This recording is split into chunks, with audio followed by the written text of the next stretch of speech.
नमस्कार, 2 बजे के समाचारों में आपका स्वागत है। मैं हूं दीप्ति शाही सिंह और शुरुआत करते हैं समय की हेडलाइंस के साथ। संविधान निर्माता डॉक्टर भीमराव अंबेडकर का परिनिर्वाण दिवस आज प्रदेश में गोष्ठी और कार्यक्रमों के माध्यम से उनके कृतित्व पर डाला जा रहा है प्रकाश।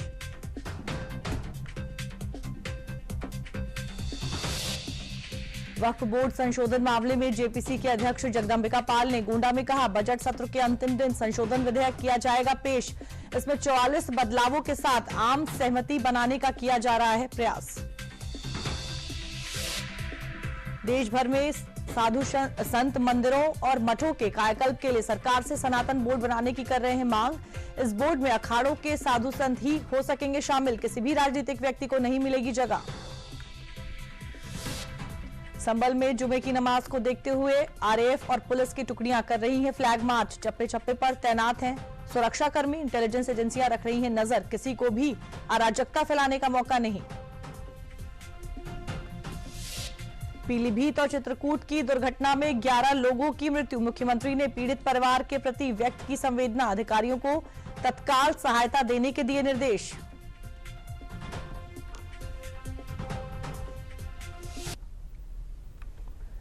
मुख्यमंत्री योगी आदित्यनाथ आज लखनऊ में संविधान निर्माता डॉक्टर भीमराव अंबेडकर के महापरिनिर्वाण दिवस पर आयोजित श्रद्धांजलि सभा में शामिल हुए। मुख्यमंत्री ने बाबा साहब अंबेडकर की लखनऊ के हजरतगंज स्थित अंबेडकर प्रतिमा पर माल्यार्पण कर उन्हें श्रद्धांजलि अर्पित की। डॉक्टर भीमराव अंबेडकर के महापरिनिर्वाण दिवस के अवसर पर आयोजित कार्यक्रम में मुख्यमंत्री ने कहा कि जिन्ना का जिन्न जब तक रहेगा तब तक धरती में अराजकता रहेगी। संविधान को लेकर जो ढोंग कर रहे हैं, उन्होंने संविधान में परिवर्तन किया है। दलितों को वोट बैंक की तरह इस्तेमाल करने वाले लोग बांग्लादेश और पाकिस्तान में हो रहे अत्याचारों पर मौन साधे हुए हैं। ऐसे लोग ना तो सच स्वीकार कर सकते हैं और ना ही सच बोलने का साहस रखते हैं।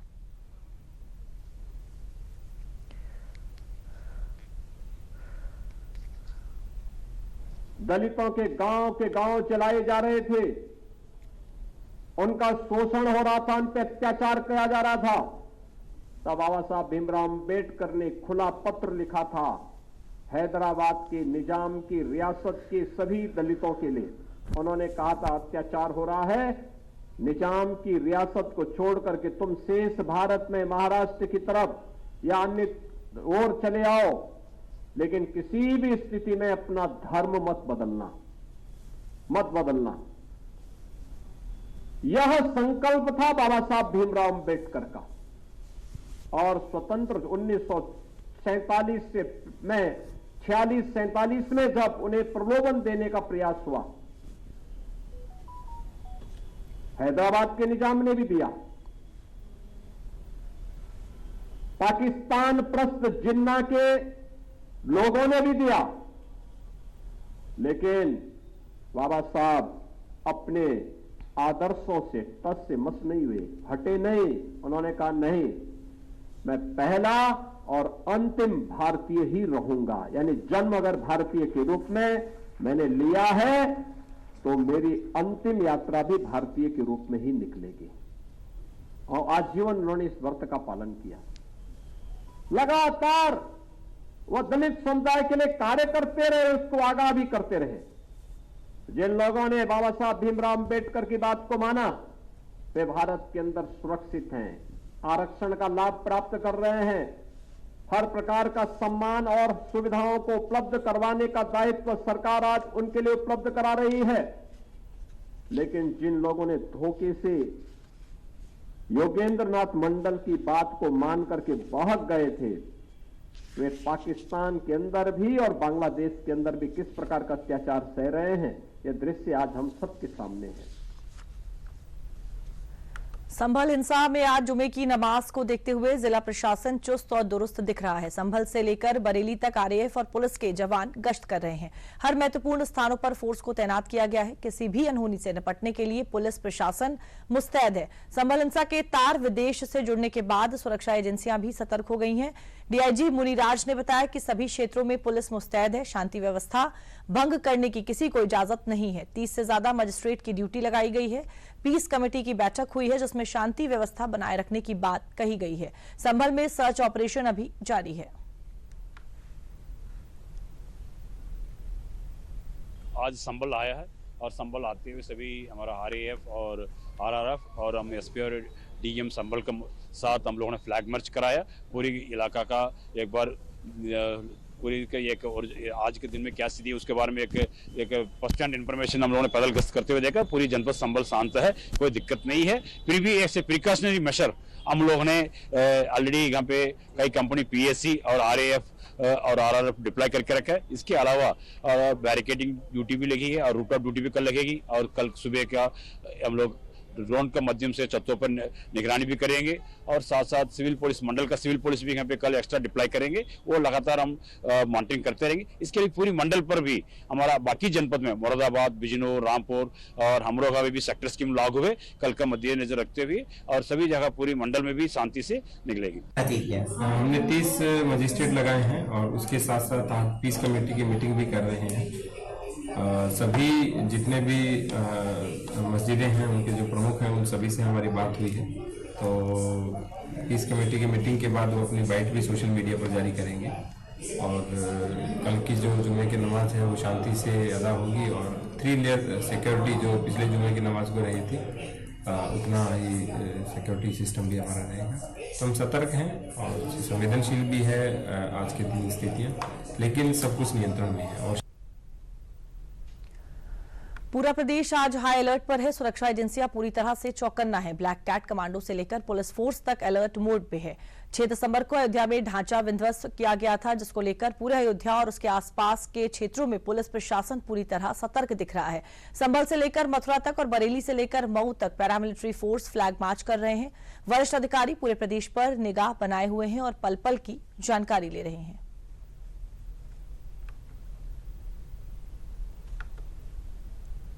मथुरा में आज शाही मस्जिद ईदगाह में जलाभिषेक की घोषणा के बाद श्री कृष्ण जन्मस्थान और शाही मस्जिद ईदगाह परिसर को छावनी में तब्दील कर दिया गया है। ईदगाह में जलाभिषेक करने के लिए जा रही अखिल भारत हिंदू महासभा आगरा महिला मोर्चा की जिलाध्यक्ष मीरा राठौर को पुलिस ने रोक लिया। शाही मस्जिद ईदगाह को लेकर हिंदू संगठनों की घोषणा के बाद मथुरा पुलिस पूरी तरह सतर्क है। पूरे शहर को 2 सुपर जोन, 4 जोन और 8 सेक्टर में बांटा गया है।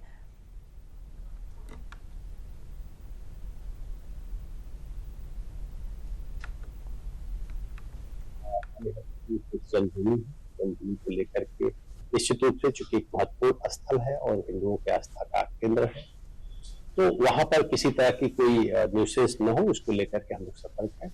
जितने जो यहाँ के विभिन्न धर्मों के जो हमारे धर्म गुरु हैं उनसे हम लोगों ने इस विषय में वार्ता भी किया, उनसे विचार विमर्श किया है और सभी लोगों ने इस बात से आश्वस्त किया है कि जो मथुरा की गंगा जमनी तहजीब है उसके तहत हम लोग ऐसा कोई भी कार्य नहीं करेंगे जिससे किसी की भावनाओं को ठेस पहुंचे। ये इसको पूरे को 4 जोन में हमने बना दिया है, 2 सुपर जोन और 10 सेक्टर में इसका विभाजन किया गया है।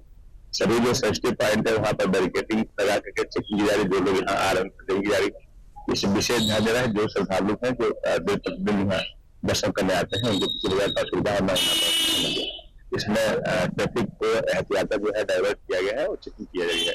आपके माध्यम से सभी को अनुरोध है कि जो पुलिस ने हमने व्यवस्था किया है, जो चेकिंग इसकी की जा रही है, उसमें सहयोग करें। जी के जन्मभूमि का है, क्या जन्मभूमि की आ रहे कैबिनेट मंत्री नंदगोपाल नंदी ने कहा कि समाजवादी पार्टी सनातन विरोधी है। अखिलेश सनातन के खिलाफ बोलकर वोट बैंक की राजनीति करते हैं। इनके डीएनए में ही सनातन को कोसना है। उन्होंने कहा कि समाजवादी पार्टी यूपी में समाप्त होती पार्टी बनती जा रही है। अखिलेश यादव पर बोलते हुए उन्होंने कहा कि उनके मन में हमेशा यही चलता है कि ऐसा क्या करे कि मुस्लिम समाज खुश हो जाए और हमारा परिवार चुनाव जीतता रहे। नंदी ने कहा कि जब 5 साल अखिलेश यादव ने मुख्यमंत्री रहते हुए सारा समय वीडियो गेम खेलते हुए ही बिता दिया है।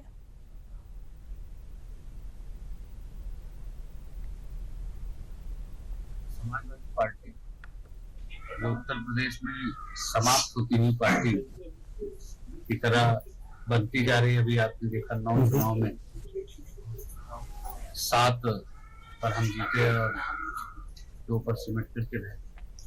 इनकी केवल और केवल राजनीति रहता है और इनको मन में या इनके मन मस्तिष्क में हमेशा चलता रहता है क्या ऐसा करें कि मुस्लिम समाज खुश हो जाए और हमें वोट मिल जाए और हमारा परिवार बढ़े।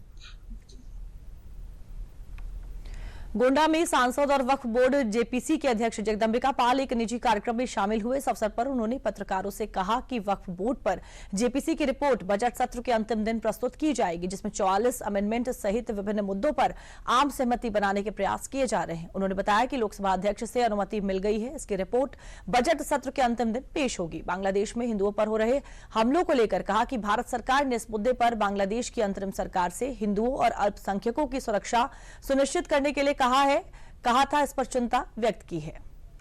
वो लोकसभा के अध्यक्ष और एक प्रस्ताव किया है। उन्होंने अब हमारे इस रिपोर्ट को बजट सेशन के अंतिम दिन तक प्रस्तुत करने की अनुमति दे दी है।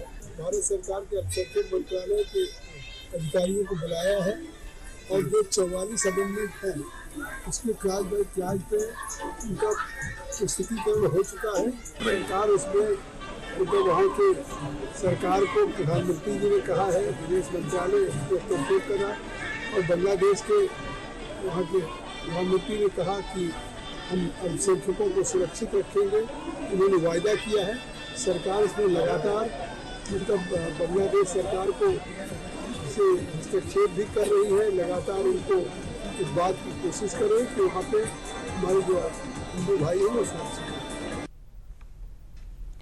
देश में मंदिरों और मठों का कायाकल्प हो सके, इसके लिए वक्फ बोर्ड की तरह ही सनातन बोर्ड बनाने की मांग जोर पकड़ने लगी है। प्रयागराज में होने वाले महाकुंभ 2025 में इस पर संत एक मसौदा भी तैयार करेंगे, जिसमें शंकराचार्य और अखाड़े के महामंडलेश्वर और अखाड़ा परिषद के पदाधिकारी शामिल होकर सनातन बोर्ड बनाने की सरकार से मांग करेंगे। अखाड़े के संतों का साफ कहना है कि इस मामले में कोई भी राजनीतिक हस्तक्षेप बर्दाश्त नहीं किया जाएगा। संतों ने कहा कि सनातन बोर्ड का बायलॉज संत बनाएंगे, साथ ही उसके सदस्य और पदाधिकारी होंगे। सनातन बोर्ड में किसी भी राजनीतिक व्यक्ति को शामिल नहीं किया जाएगा।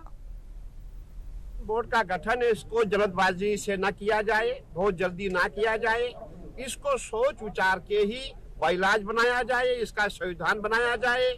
ये क्या काम करेगा, क्या कार्य नहीं करेगा, उसके बाद ही सनातन बोर्ड की हम बात करेंगे।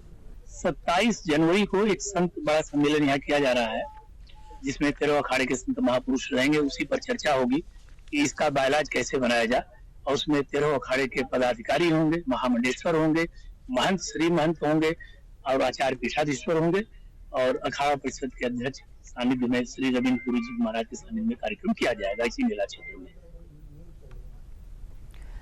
एक भारत श्रेष्ठ भारत कार्यक्रम के तहत बरेली में राष्ट्रीय एकीकरण शिविर का आयोजन किया जा रहा है, जहां 12 राज्यों से छात्र आए हैं। 200 छात्र अगले 7 दिन तक अपनी सांस्कृतिक विरासत को एक दूसरे के साथ साझा करेंगे। ये शिविर छात्रों में राष्ट्रीय एकता की भावना को बढ़ावा देने के उद्देश्य से आयोजित किया गया है। इस अवसर पर कृषि मंत्री बलदेव सिंह औलख ने कहा कि ऐसे कार्यक्रमों का आयोजन युवाओं के मार्गदर्शन में अहम भूमिका निभाते हैं। वहीं कृषि मंत्री ने महाकुंभ को लेकर कहा कि इस बार का कुंभ पिछले आयोजनों से बहुत भव्य होने वाला है। इस बार देश में ही विदेशों में गणमान्य व्यक्तियों को न्योता भेजा जा रहा है।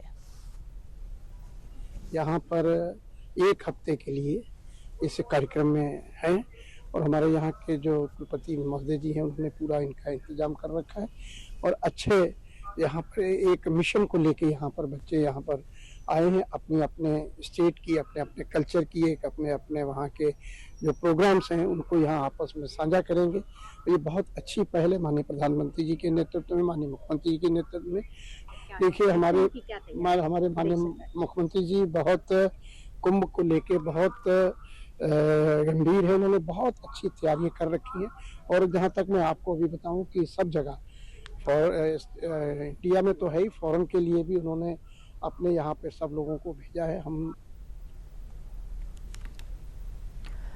फिरोजाबाद सेठ छदामी लाल जैन मंदिर में भगवान बाहुबली का मस्तकाभिषेक महोत्सव बड़ी धूमधाम के साथ मनाया गया। भगवान बाहुबली लघु एवं कल्याणक प्रतिष्ठा एवं मैं मस्तकाभिषेक के पर्व पर प्रदेश के पर्यटन एवं संस्कृति मंत्री जयवीर सिंह ने कहा कि जैन समाज का ये महोत्सव 12 साल के अंतराल से होता है। खास बात तो ये है, भगवान बाहुबली विशाल मूर्ति भारत देश में सिर्फ 2 स्थानों पर है, जिसमें एक दक्षिण भारत कर्नाटक के श्रवण बेलगोला स्थित गोमतेश्वर के 57 फुट ऊंची प्रतिमा है, तो दूसरी फिरोजाबाद में 42 फुट ऊंची प्रतिमा है। पर्यटन मंत्री जयवीर सिंह ने संभल मुद्दे पर कहा कि विपक्ष के कारण ही इस तरह की घटनाएं होती हैं और विपक्षी नेताओं को वहां जाने से परहेज करना चाहिए।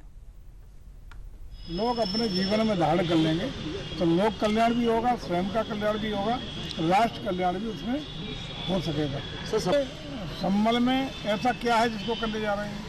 संभल में सुख, चैन, अमन, शांति। उस घटना के बाद अभी तक कोई अपनी घटना खबर नहीं है, लेकिन उस घटना के लिए जो भी जिम्मेदार लोग हैं उनके विषय तमाम तरह की जांच, न्यायिक जांच, प्रशासनिक जांच चल रही है। उसमें विघ्न बाधा डालने का प्रयास विपक्ष की हताशा, निराशा का परिचायक है। हापुड़ में पहुंचे निषाद पार्टी के राष्ट्रीय अध्यक्ष डॉक्टर संजय निषाद और उनकी यात्रा का जोरदार स्वागत किया गया। डॉक्टर संजय निषाद जनपद में जाकर जागरूकता अभियान रैली निकाल रहे हैं, जिसमें वो अपने समाज के लोगों को जागरूक करने के लिए काम कर रहे हैं। उन्होंने कहा कि वो कई जनपदों में जाकर अपने समाज को जागरूक कर रहे हैं। डॉक्टर संजय निषाद ने संभल की घटना पर भी दुख व्यक्त करते हुए कहा है कि विपक्ष इस मामले में राजनीति करने का काम कर रहा है।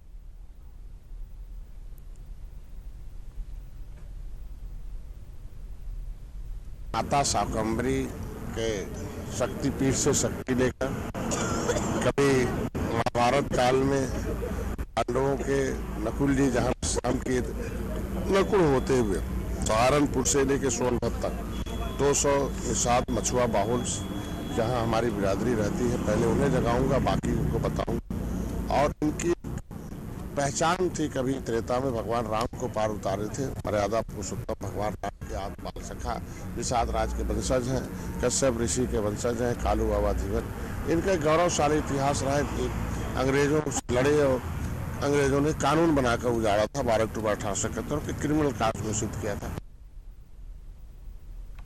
आगरा में एक बार फिर डिजिटल अरेस्ट का मामला सामने आया है। इस बार साइबर अपराधियों ने थाना शाहगंज क्षेत्र के मानस नगर में रहने वाली पूर्व Miss Femina India West Bengal Shivankita Dikshit को अपना निशाना बनाया है। पूर्व Femina Miss India West Bengal Shivankita Dikshit को जालसाजों ने 2 घंटे तक डिजिटल अरेस्ट किया और इस दौरान उन्हें डरा धमकाकर 99,000 रुपए अपने खाते में ट्रांसफर करा लिए।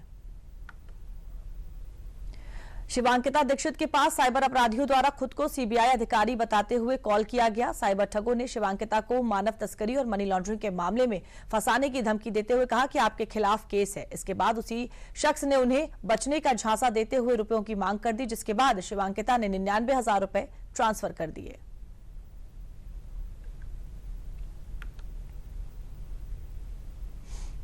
मेरे नंबर पे लेके जो फेक नंबर है और उसी पे सारा पैसा HDFC में जा रहा है, जो वो भी मेरी आधार कार्ड पे खुला हुआ है। तो ऐसे करके फिर उन्होंने बोला कि हम आपको डायरेक्टली क्राइम ब्रांच से जोड़ रहे हैं। तो वो प्रॉपर उन्होंने मेरे से 20-25 मिनट की नॉर्मल कॉल पे बात करी और नॉर्मल कॉल डिस्कनेक्ट हो गया और व्हाट्सएप कॉल आ गया मुझे, व्हाट्सएप वीडियो कॉल, क्योंकि उन्होंने बोला कि हम इन्वेस्टिगेशन करेंगे, आप दिल्ली अभी आ सकती है। तो मैंने बोला मैं दिल्ली तो नहीं आ सकती। तो उन्होंने बोला ठीक है, आप ऑनलाइन अपना बयान दे दीजिए और आपकी इन्वेस्टिगेशन हम तुरंत क्राइम ब्रांच के थ्रू करवा रहे हैं। तो वो वीडियो कॉल चली गई थी वहां पे। तो वाइफ ने मुझे बताया कि बेटी को 1.5 से 2 घंटा हो गया कमरे के अंदर बंद है और रो रही है, किसी से बात कर रही है। तो मैंने आगे नॉक किया, ये नॉक नहीं, इसने नहीं खोला गेट। एक 5-7 मिनट के बाद में ये निकल के आई और आके मुझसे आगे छूटती पूछती कि मेरे नाम कितनी FD, घर में कितना पैसा रखा है, क्या रखा है, क्या नहीं रखा है। मैंने भाई हाँ तुम्हारे नाम कोई FD नहीं, कोई पैसा नहीं घर में। ये तुरंत वापस भाग कमरे के अंदर चली गई और कमरे के अंदर आने के बाद फिर से गेट लॉक कर दिया। मैं 2-3 बार खटखटाया मैंने। 15 मिनट में जब इसने गेट नहीं खोला फिर मुझे गुस्सा आ गया। तो मैंने कहा मैं गेट तोड़ दूंगा अगर आप गेट नहीं खोलेंगे तो। जब मैं इतना चीख के मैं बोला हूँ तब इसने गेट खोला, फिर ये बदहवास से एकदम बाहर निकली है। तब तक मेरा बेटा भी आ गया था। तो बेटे मुझसे पूछे, मैंने बेटा जाके इसके मोबाइल को चेक करूँगा, मोबाइल में क्या हो रहा है। तो देखा मोबाइल में वो 5-7 लोग बैठे हुए थे सामने। तो मैंने मोबाइल स्विच ऑफ कराया, मैं छूट के मैंने कहा साइबर क्राइम हो गया तुम्हारे साथ में। कोई भी लॉ एनफोर्समेंट एजेंसीज हैं वो आपको वीडियो कॉल या सोशल मीडिया अकाउंट के जरिए कॉल नहीं करती हैं। उनको अगर कॉल करना होता है डायरेक्ट करती हैं। तो सबसे पहले अगर ऐसे फोर्स कॉल आपके पास आए तो सबसे पहले पुलिस को सूचित करें या लॉ एनफोर्समेंट एजेंसीज के जो नंबर गूगल पे आपको मिल जाते हैं उन पे कॉल करके उनसे बात करें, ताकि जो आपके अंदर ये जो डर है वो खत्म हो सके। सेकेंड मोस्ट इंपॉर्टेंट चीज़ है, आपको साइकोलॉजिकली स्ट्रांग रहना है। साइकोलॉजिकली ये वीक आपको करने की कोशिश करते हैं। आपके पेरेंट्स के बारे में बताएंगे, आपके बच्चे के बारे में बताएंगे। इनके जो टारगेट ऑडियंस है वो यंगस्टर्स हैं या एल्डरली पीपल हैं। तो उनको अवेयर होने की बहुत ज़रूरत है कि अगर उनके पास कॉल्स आए और उसे बोला जाए कि आपके बच्चे का किडनैप हो गया है या आपके पेरेंट्स का किडनैप हो गया है या आपके पेरेंट्स उसमें फंस गए हैं, तो उनको डरना नहीं है, तुरंत पुलिस को इन्फॉर्म करना है। साइबर पोर्टल जो आपका है उस पर भी आपको कॉल कर सकते हैं, 1930 पे भी कॉल कर सकते हैं। और आपको इस समय की एक बड़ी खबर बता दें, जो लखनऊ आगरा एक्सप्रेसवे पर हुए एक हादसे से जुड़ी है एक बड़ी खबर। लखनऊ आगरा एक्सप्रेसवे पर सवारियों से भरी बस का हुआ कंटेनर से भीषण टक्कर हो गई है। बस और कंटेनर में हादसे में 7 लोगों की मौत हो गई, 12 लोग गंभीर रूप से घायल हो गए हैं। बड़ी खबर आ रही है, लखनऊ आगरा एक्सप्रेसवे पर एक बड़ी दुर्घटना, घायलों को इलाज के लिए हॉस्पिटल में भर्ती कराया गया है। यात्रियों से भरी हुई बस जो है वो कंटेनर से टकरा गई। लखनऊ आगरा एक्सप्रेसवे पर हादसे में 7 लोगों की मौत, 12 लोग गंभीर रूप से घायल हो गए हैं। इस हादसे में एक दुखद खबर, घायलों को इलाज के लिए अस्पताल में भर्ती कराया जा रहा है। तो समाचारों में अपनी अगली खबर का रुख कर लेते हैं। बाराबंकी जिले में एक किशोर का ब्रेन वॉश करके मनतांतरण का मामला सामने आया है। किशोर को 2 कबाड़ी वाले शख्स आजमगढ़ से बाराबंकी लेकर आए और फिर शहर कोतवाली क्षेत्र के नाभीगंज में स्थित अफीफा रेस्टोरेंट पर नौकरी दिलवा दी, जहां रेस्टोरेंट संचालक ने किशोर का खतना करा दिया। मामला सामने आने के बाद पुलिस और श्रम विभाग की टीम ने मामले की जांच पड़ताल शुरू कर दी। श्रम आयुक्त मयंक सिंह ने बताया कि बाल श्रम के तहत होटल संचालक के खिलाफ कार्रवाई की गई। वहीं बाराबंकी के अपर पुलिस अधीक्षक उत्तरी चिरंजीव नाथ सिन्हा ने बताया कि हिंदू किशोर का खतना व मनतांतरण का मामला है। बजरंग दल के जिला संयोजक विनय सिंह राजपूत की तहरीर पर मनतांतरण मामले में 2 कबाड़ी वाले रियासत और मुर्शीद के साथ अफीफा रेस्टोरेंट के संचालक पर धर्म परिवर्तन निषेध अधिनियम और SC/ST समेत अन्य धाराओं में मुकदमा किया गया है। तीनों को गिरफ्तार करके आगे की कार्रवाई की जा रही है। करीबन 2 वर्ष पहले यहाँ आया था। रियासत और मुर्शीद नाम के 2 कबाड़ी का काम के व्यवसायी, उससे उसकी भेंट हुई और उन्होंने उसे अफीका रेस्टोरेंट पे काम पे रखवा दिया। अफीका रेस्टोरेंट के जो ओनर हैं और इन दोनों कबाड़ियों ने उसका धर्म परिवर्तन करा दिया और उसका खतना भी करा दिया और कहा कि आज से तुम्हारा नाम नूर मोहम्मद है। इस संबंध में जो कबाड़ी का व्यवसायी जो दोनों व्यक्ति थे, रियासत और मुर्शीद, तथा जो अफीका रेस्टोरेंट के जो ओनर हैं, उन सभी के तीनों व्यक्तियों के विरुद्ध सुसंगत धाराओं में धर्म परिवर्तन प्रतिषेध अधिनियम और SC/ST एक्ट की सुसंगत धाराओं में अभियोग पंजीकृत किया गया है। रियासत और मुर्शीद को गिरफ्तार किया जा चुका है। जिसको लेकर एक कबाड़ी का काम करने के लिए मुर्शीद नाम का लड़का यही देवा का है जो गया हुआ था, वो जो है काम करते करते इस बच्चे को अपने उसमें ले लिया और इसको साथ साथ काम कराने लगा। धीरे धीरे ये बच्चा जब उसके आगे पूरी तरह से उसके बहकावे में आ गया, नूर मोहम्मद, उसने उसका नाम बदल के नूर मोहम्मद कर दिया और उसका खतना भी करा दिया इसने। ठीक। इस तरह से धर्मांतरण का यह जीता जागता मुद्दा है। अखिल भारतीय कांग्रेस कमेटी ने प्रदेश अध्यक्ष अजय राय की संस्तुति पर प्रदेश कांग्रेस कमेटी के प्रदेश कमेटी जिला एवं शहर और ब्लॉक कमेटी को तत्काल प्रभाव से भंग करने के प्रस्ताव को स्वीकृति प्रदान कर दी है। कांग्रेस महासचिव KC वेणुगोपाल ने इस आशय का पत्र जारी कर जानकारी उपलब्ध कराई है। प्रदेश से लेकर ब्लॉक कमेटी तक सभी कमेटियों को भंग करने के पीछे कांग्रेस नए लोगों का चयन कर सकती है, जो पार्टी को निकट भविष्य में मजबूत कर सके। 2027 के चुनाव को लेकर कांग्रेस संगठन में बदलाव किया जा रहा है।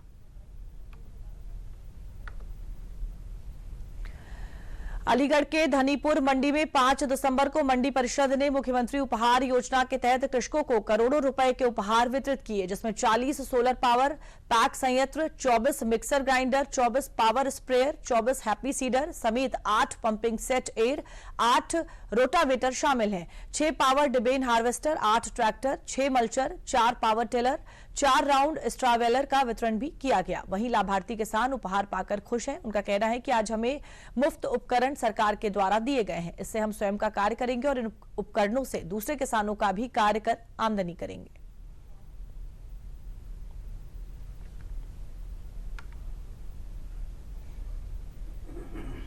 कृषक उपहार योजना के तहत विभिन्न प्रकार के उपकरणों का यहाँ पे वितरण हो रहा है, क्योंकि जो बड़ा वाहन है ट्रैक्टर, वो सेंट्रलाइज्ड तौर पे उसका वितरण कार्यक्रम संपन्न किया जाएगा।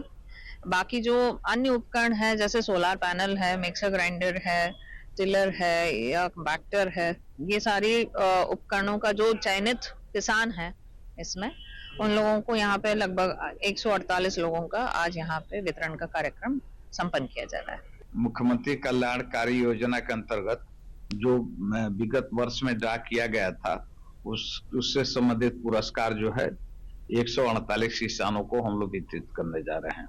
इसमें 50,000 किसानों का ने भाग लिया था, जिसमें से 156 किसानों का ड्रा के द्वारा नाम निकला था, जिसमें से 8 ट्रैक्टर थे जिसको माननीय मुख्यमंत्री जी के द्वारा वितरित कर दिए गए, और 148 जो अन्य पुरस्कार हैं उनको वितरण की व्यवस्था आज की गई है। मुख्यमंत्री उपहार योजना के अंतर्गत मुझे स्प्रे मशीन मिली है किसानों के लिए, जिससे मैं अपने खेत में स्प्रे भी करूंगा और इससे मेरी आमदनी बढ़ेगी, दूसरे किसानों के लिए उससे पैसे भी कमाऊंगा। मुख्यमंत्री कल्याण योजना की अंतर्गत मुझे रूटावेटर मिला है, जिससे मैं जुताई करूंगा।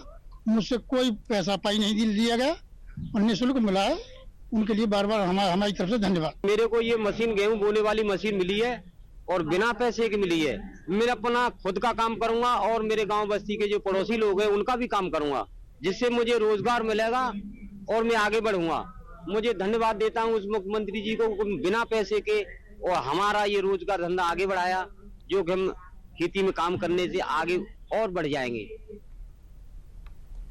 सोनभद्र जिले के विभिन्न 63 धान क्रय केंद्रों पर धान की खरीद में तेजी देखने को मिल रही है। मौसम साफ होने के कारण क्रय केंद्रों पर किसान समय से पहुंचकर अपने धान का विक्रय कर रहे हैं, बल्कि 48 घंटों के भीतर अपना भुगतान भी प्राप्त कर रहे हैं। उप क्षेत्रीय विपणन अधिकारी अमित चौधरी ने बताया कि शासन द्वारा जिले के 1,05,000 मीट्रिक टन का लक्ष्य दिया गया है, जिसके क्रम में 63 क्रय केंद्रों के माध्यम से अभी तक 15,000 मीट्रिक टन से भी ज्यादा खरीद की जा चुकी है और किसानों को उनका भुगतान भी किया जा चुका है। किसानों को क्रय केंद्रों पर बिल्कुल ही प्रतीक्षा नहीं करनी पड़ रही है और 48 घंटे के भीतर उनके खाते में भुगतान भी कर दिया जा रहा है। अभी तक 63 क्रय केंद्र खोले गए हैं और शासन द्वारा सोनभद्र को 1,05,000 MT का लक्ष्य दिया गया है, जिसके सापेक्ष हम लोगों ने अभी तक 15,623 MT की खरीद कर ली है। अभी तक हम लोगों ने 77% सारा जितने भी खरीद हुई 77% भुगतान हो चुका है। बाकी प्रक्रिया में है, वो भी 1-2 दिन के अंदर क्लियर हो जाएगा। 48 घंटे में सभी किसानों का पेमेंट पहुंच जा रहा है। कार्डियोलॉजिकल सोसाइटी ऑफ इंडिया के इंदिरा गांधी प्रतिष्ठान में चल रहे 4 दिवसीय वार्षिक सम्मेलन में आज देश विदेश के कई वरिष्ठ हृदय रोग विशेषज्ञों ने हृदय की बीमारियों पर व्याख्यान दिए। सुबह सबसे पहले हाई ब्लड प्रेशर और उसके उपचार पर चर्चा की गई। डॉक्टर मुरुगानाथन द्वारा बताया गया कि हाई ब्लड प्रेशर एक साइलेंट किलर की तरह कार्य करता है, इसलिए समय रहते ही इसकी पहचान अत्यंत आवश्यक है। मेरे ख्याल से जो सबसे बड़ा इम्पोर्टेंट है, हर इंसान को प्रिवेंशन की जानकारी होना चाहिए, अवेयरनेस होना चाहिए कि रोज व्यायाम करना है और मानसिक तनाव से दूर रहना चाहिए और सही खाना खाना चाहिए, सही समय, सही टाइम पर, सही डोज, सही एनवायरनमेंट एंड नेचुरल फूड। जो फास्ट फूड है उसका सेवन अमूमन नहीं करना चाहिए। और हम समझते हैं कि अगर किसी को हाई ब्लड प्रेशर है तो कंट्रोल करना होगा, डायबिटीज कंट्रोल करना होगी, ओबेसिटी कंट्रोल करना होगी। अगर हमारे भारतीयों को एक स्मार्ट हार्ट देना है तो स्मार्ट लाइफस्टाइल होना चाहिए और स्मार्ट लाइफस्टाइल से ही स्मार्ट हार्ट हो सकता है। धर्म, तप और आस्था की नगरी तीर्थराज प्रयागराज के संगम की रेती पर तीर्थ पुरोहितों ने अखिल भारतीय श्री पंच निर्मोही अनी अखाड़ा और अखिल भारतीय श्री पंच निर्वाणी अन्य अखाड़ा में पूरी विधि विधान के साथ भूमि पूजन किया, जिसमें हजारों की संख्या में साधु संत महात्मा महामंडलेश्वर शामिल हुए। सभी देवताओं को साक्षी मानकर मंत्रोपचार के साथ इस भूमि पूजन को पूर्ण किया गया। इस मौके पर अखिल भारतीय श्री पंच निर्मोही अनी अखाड़ा के श्री महंत राजेंद्र दास जी महाराज ने बताया कि आज वैष्णव संप्रदाय के तीनों अखाड़े का भूमि पूजन पूरी विधि विधान मंत्रोपचार के साथ किया गया है। आज से अखाड़ों की छावनी का निर्माण कार्य शुरू हो जाएगा। इस बार भव्य और दिव्य अमृत कुंभ मनाया जाएगा। पूजन किया गया और जितने वैष्णव समाज के संत महात्मा है, खास करके खाद चौक के अध्यक्ष और महामंत्री बाबा, ये सब मिल के तीनों अखाड़ों के महंत मंत्री भूमि पूजन कर रहे हैं और वैष्णव संप्रदाय के साधु संत आज से राव की तंबू लगाना चालू हो जाएगा। पूजन का मतलब ये पूर्वक यह अखाड़ों में पूरे कुंभ में आए हुए भक्तों को आना और जाना, यही हमारे संतों का प्रार्थना होता है। और अखाड़े हमेशा विश्व की कामना के लिए और रक्षा के लिए खड़े रहे हैं। उसी द्वारा हमारे अखाड़ों के द्वारा जो आचार्य महामंडलेश्वर है और जगत गुरु द्वाराचार्य है, सबको अखाड़े के द्वारा उनको भूमि दी जाएगी। उनको और समाचारों में मेरे साथ फिलहाल के लिए इतना ही। देश और दुनिया की खबरों के लिए आप देखते रहिए दूरदर्शन उत्तर प्रदेश।